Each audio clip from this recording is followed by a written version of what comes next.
The next topic is model of a spread spectrum digital communication system.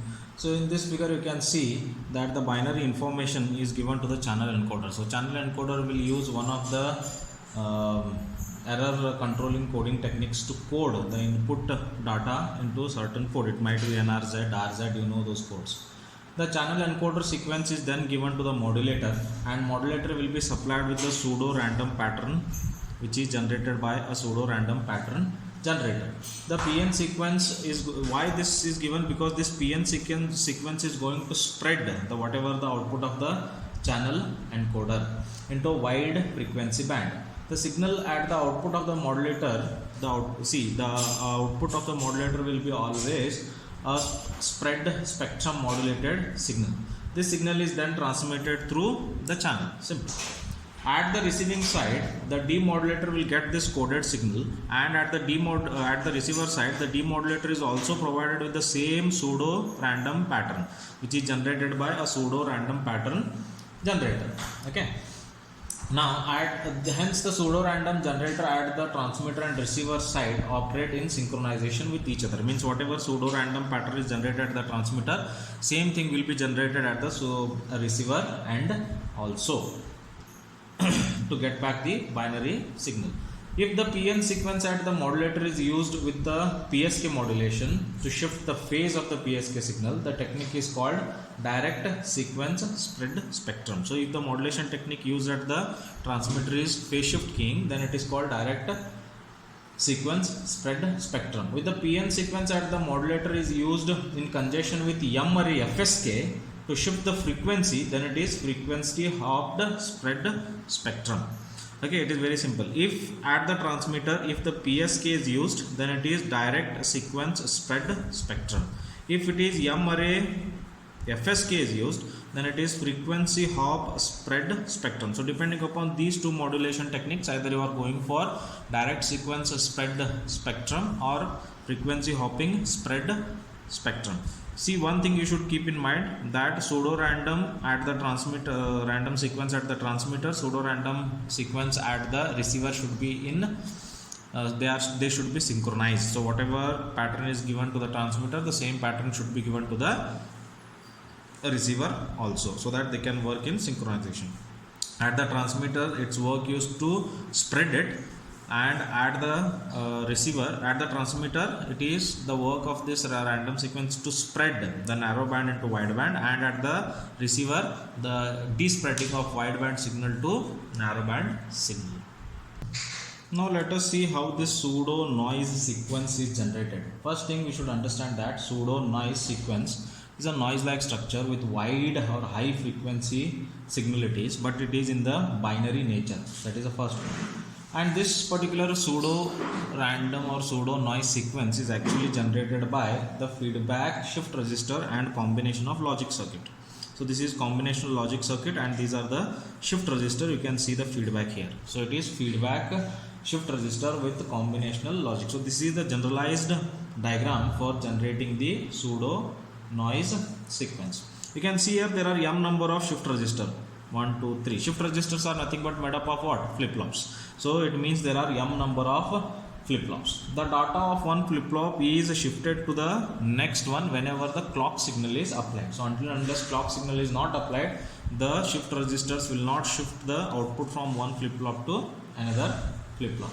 Depending upon the output of the flip-flops, the output of the logic circuit is decided. See, the output of these flip-flops are obviously given to the combinational logic circuit. So it means the output, this is the output of the combinational circuit.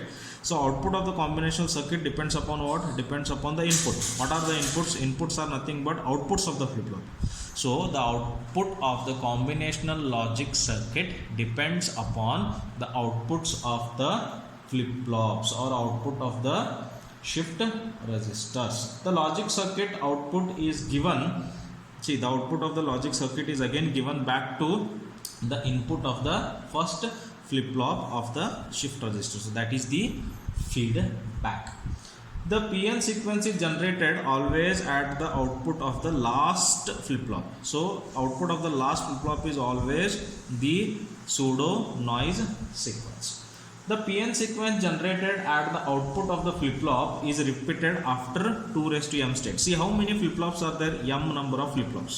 As we say, if there are 3 bits, then how many states are there? 2 raised to 3, which is nothing but 8 states, which are 0 to 7. After this 8th state, that is 111, that is 7, again 0 0 will be repeated. Like that, if there are m number of flip-flops, then obviously the number of states will be 2 raised to m. After the 2 raised to m number of states, the sequence will automatically going to repeat. Normally, the combinational logic circuit, whatever we are going to use, is an XOR gate. It is an XOR gate. But what is the problem with the XOR gate? The problem with the XOR gate is, see, this is the XOR gate. For example, consider a 2-input XOR gate. If both the inputs are 0, then output is always 0. 0 plus 0 is always 0. If this 0 is given to here, then all the flip-flops will enter into 0 state. When all the flip-flops will enter into the 0 states, the output of the flip-flops will be also 0. And output of the combination logic is also 0, because 0 plus 0 is 0, because the combination logic circuit is nothing but the XOR gate. Correct? Now, if the inputs are 0 0, or you can to the logic, combination logic, or the outputs of all the flip-flops are always 0, then it will get stuck into that particular stage and it will not come out. So because of that, what we are going to avoid, we are going to avoid that all the flip-flops will have the 0 as output.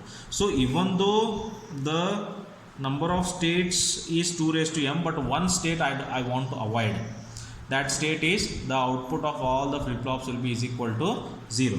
So it means even though there are 2 raised to m number of stages, or 2 raised to m number of levels, the total number of states of this m state feedback shift resistor will be 2 raised to m minus 1 instead of 2 raised to m, because one condition I am going to avoid. So therefore the output of PN sequence will also have a period of 2 raised to m minus 1 bits, not 2 raised to m bits, because one state or one level is avoided. So it will have 2 raised to m minus 1 number of bits. So that is the maximum length sequence generated by a linear feedback shift resistor. So the maximum length sequence of a feedback shift resistor is 2 raised to m minus 1. You understood why minus 1? Because one state I am going to avoid where the input to the combination logic is always 0. That state I am going to avoid. So that's why the total number of